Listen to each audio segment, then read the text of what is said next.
Hello everyone. Today I'm going to be talking about a non-print fiction, and as you can see, it's called Deadly Class. So I'll start by giving you guys some background info about it. So in total there are 10 episodes, and the pilot aired on January 2019, and the genres basically fall into the categories of drama, romance, and action. And it is also based on a comic. So you may be wondering what it's about.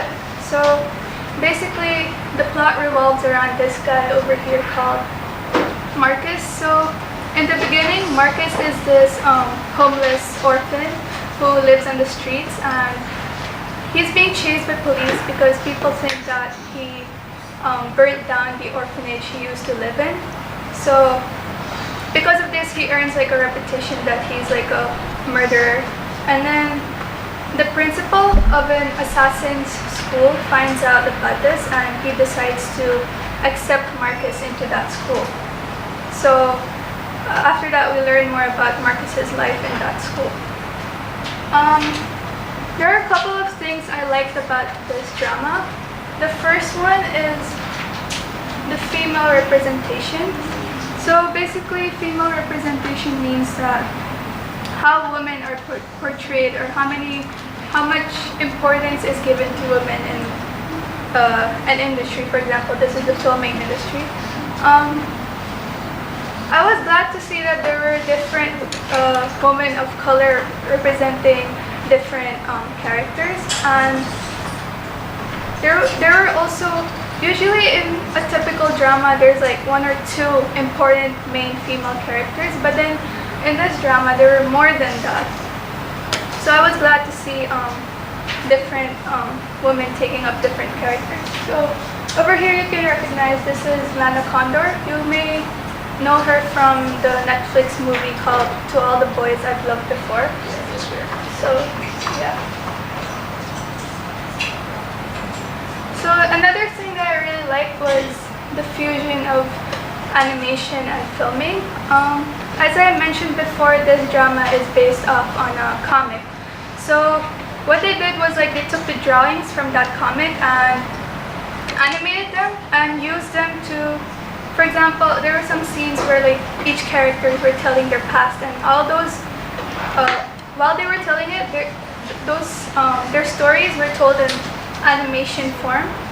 And this is a scene from when Marcus was telling his life story. And for me personally, I've never really seen something like this, so I thought it was really cool to see like a fusion of animation and filming. Next, another thing that I really liked about this drama was that there was something to learn. More specifically, there was something to learn from Marcus's character build-up. So in the beginning of the drama, Marcus is this really rude and arrogant to his teachers type of student. And then later on, slowly he realizes the importance of his teachers. And I could compare that with my own learning environment. And it's actually kind of sad to realize that the full importance of teachers can only be realized in a fictional world, but not in a real life environment. And it was really disappointing that despite many of us learning basic mannerism at a young age, we still fail to show respect to teachers, which is like a really basic form of respect. So there are different ways people are disrespecting teachers. For example, they're talking back to them, or attempting to insult them, or even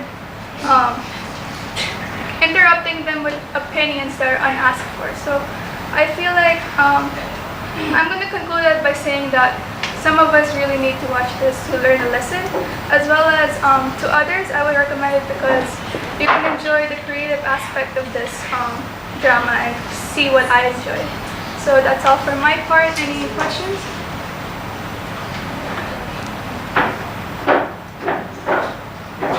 I'll drop on the list. Abdul.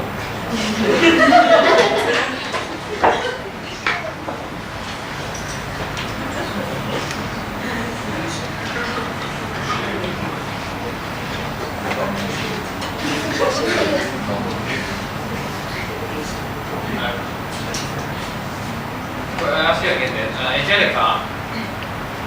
Who's your favorite? So, my favorite character is this character portrayed by Lana Condor. Her name is Saya, and she is training to become a Japanese assassin. And I find that she's really like I mentioned, there's also romance in this story, right? But the thing is, it's not like the typical chick flick romance. It's like more intense and better than the other. Better than other stories. So I found that really interesting. The way she portrayed the character was also really nice to see. That's really nice. Any other questions? You said about disrespecting teachers, right? There are some students who disrespect teachers, but there's sometimes when teachers are at fault, then how do you think students should respond? Okay, if students have to respond, they can do it with respect, with basic manners, and they don't have to for example, shout at them or insult them. It can still be done with respect if you want to point out that the teacher is at fault. So, yeah. Any other questions? Alright, thank you.